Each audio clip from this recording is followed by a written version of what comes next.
Salam Bapak Ibu Saudara-saudari terkasih dalam Yesus Kristus. Sebelum mengawali aktivitas kita Senin 30 April 2026, mari terlebih dahulu kita disapa firman Tuhan yang tertulis dalam kitab Sakarya pasal 1 ayat 3.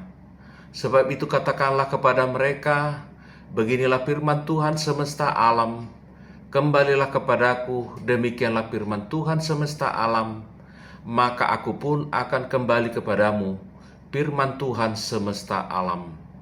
Bapak Ibu Saudara-saudari terkasih dalam Yesus Kristus, dalam kehidupan kita tanpa sadar mau jauh dari Tuhan. Tetapi karena kesibukan, masalah hidup dan godaan dunia perlahan-lahan mengerogoti kehidupan rohani kita.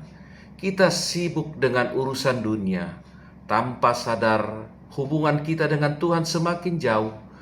Kondisi inilah firman Tuhan melalui Sakarya pasal 1 ayat 3. Kembalilah kepadaku, maka aku akan kembali kepadamu.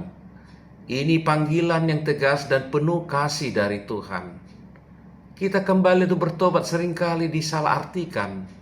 Orang berpikir bertobat itu artinya menyesal atau permohonan maaf.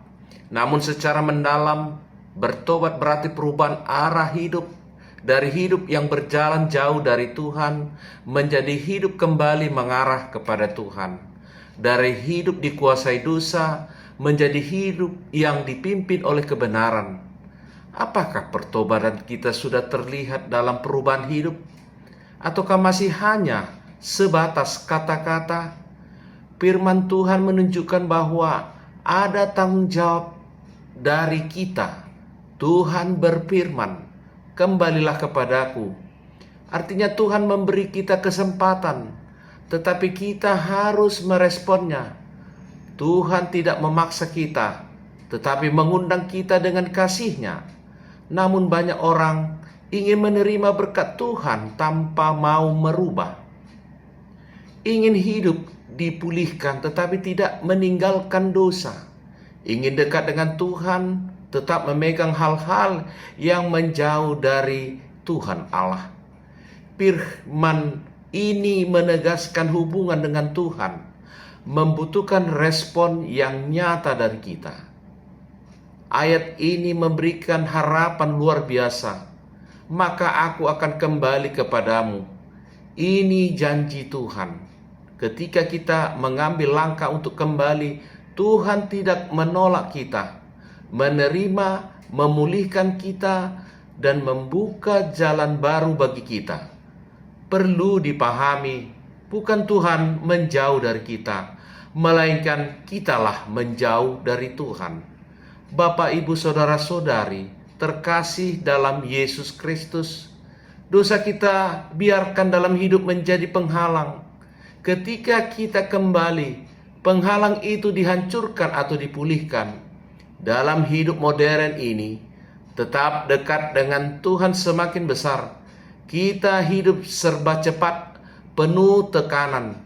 Kita mudah beralih pekerjaan, media sosial, dan berbagai urusan lainnya. Tetap disadari waktu untuk Tuhan menjadi semakin sedikit. Banyak kita mencari hiburan daripada kehadiran Tuhan dalam hidup kita. Firman ini sangat relevan bagi kita. Tuhan memanggil manusia untuk kembali. Manusia perlu introspeksi. Kita bertanya di bagian mana hidup kita telah menjauh dari Tuhan. Apakah dalam pikiran, perkataan, atau perbuatan? Apa kita masih setia dalam doa dan firman-Nya? Atau kita mulai mengabaikannya? Tuhan memanggil kita bukan untuk menghakimi, tetapi memulihkan.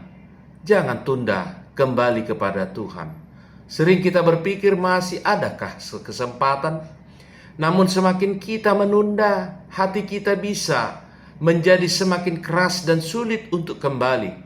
Karena itu, ambil keputusan. Mulailah dengan langkah sederhana, berdoa sungguh-sungguh, membaca firman Tuhan dan meninggalkan dosa yang selama ini mengikat kita. Akhirnya Ingat janji Tuhan di Zakaria pasal 1 ayat 3, kembalilah kepadaku, maka aku akan kembali kepadamu. Tuhan setia pada janjinya dan tidak menolak orang yang datang kepadanya dengan hati yang tulus. Mengampuni, memulihkan, dan merespon panggilan Tuhan dengan iman dan ketaatan. Kembali pada Tuhan dan alami pemulihan daripadanya. Salam, selamat beraktivitas. Tuhan memberkati.